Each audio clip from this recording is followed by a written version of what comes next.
السلام عليكم ورحمة الله وبركاته. في فيديو النهاردة هنعمل مع بعض الرنجة بطريقة مختلفة. الطريقة دي أكتر من رائعة، بتخلي الرنجة طعمها تحفة. أتمنى تشوفوا الفيديو وتجربوا الوصفة، وبإذن الله هتدعولي، وخاصة الناس اللي عندهم ضغط مرتفع وبيخافوا ياكلوا الرنجة علشان ملحها بيكون زيادة. لكن الطريقة دي بتخفف ملح الرنجة وبتخلي طعمها تحفة.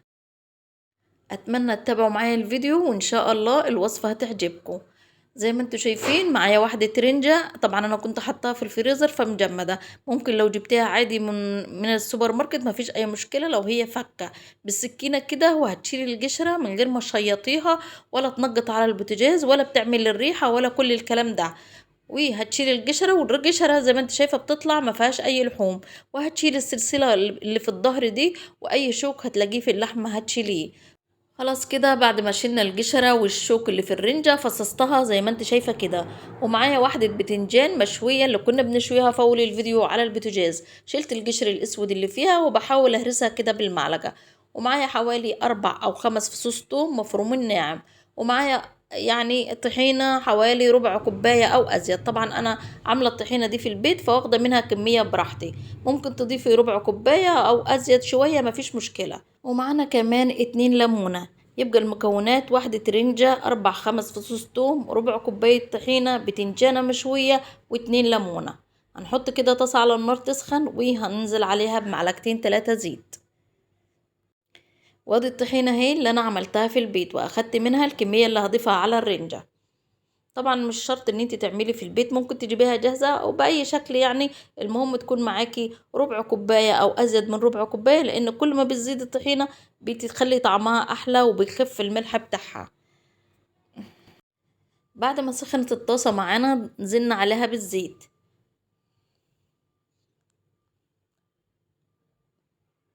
هضيف هنا التوم.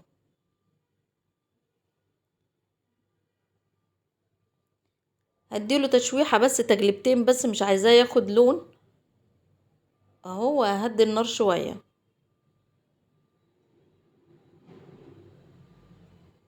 وهنزل عليه بالرنجة.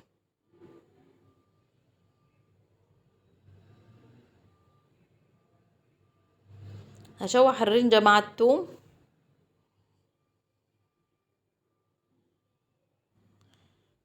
اهو زي ما انتوا شايفين بقلب الرنجة مع التوم على نار هادية. ودي شوكة اللي لقيتها دي بطلعها اهي.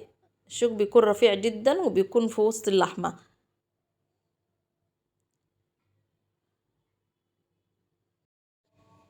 اللي ما صلاش على النبي يلا مع بعض نذكر الله ونصلي على النبي.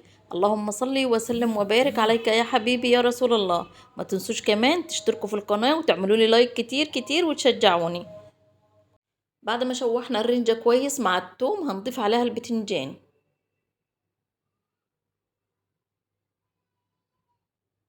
نحاول كده ندمجهم مع بعض.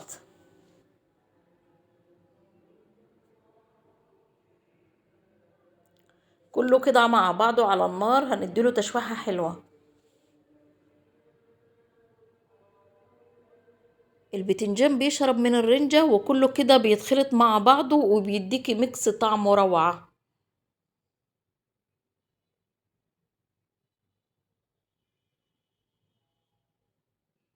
كلنا عارفين ان البتنجان بالثوم بالليمون ملوش حل. وكمان لما تضيف عليهم الرنجة بيوديكوا في حتة تانية خالص. خلاص كده شوحنا كله مع بعضه هنضيف الطحينة.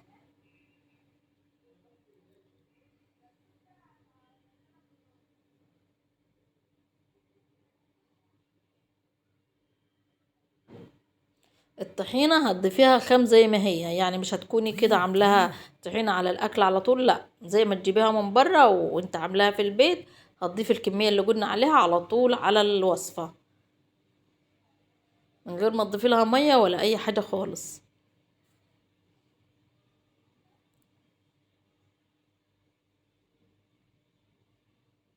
طبعا اللي انتوا شايفينها دي قشرة بتنجان انا شلتها.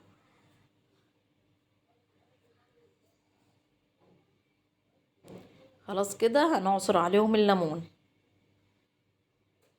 تخيلوا انتوا الطعم بقى، بجد عشان انا مجرباها وباكلها بالطريقة دي، مش قادرة اوصف لكم طعمها بجد.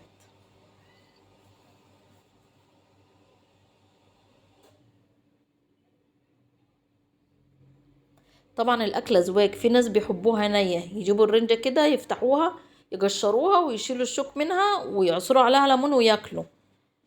بصراحة انا ما عجبتنيش، يعني ما بحبش اكلها كده، اللي هي النية دي وعليها ليمون. هي مش نية، هي مدخنة ايوه، ولحمة مستوي، لكن انا بالنسبة لي في بقي نية، مش يعني ما تعودتش على الطعم ده. لكن الطريقة دي والله العظيم بأمانة تحفة. ان شاء الله اللي هيجربها هيدعيلي. خلاص كده خلصت معانا الوصفة، ضفنا عليها الليمون وضفنا كل الحاجات وكله كده شرب من بعضه واندمج مع بعضه. وبعد كده هنسخن العيش، او عندك عيش صابح يلا، والناس بتوع الدايت يبعدوا عننا وما يجوش عندنا.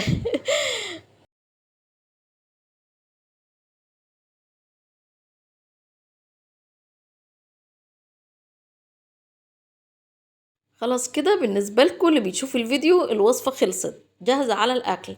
أنا دلوقتي هولع الشواية وأسخن العيش.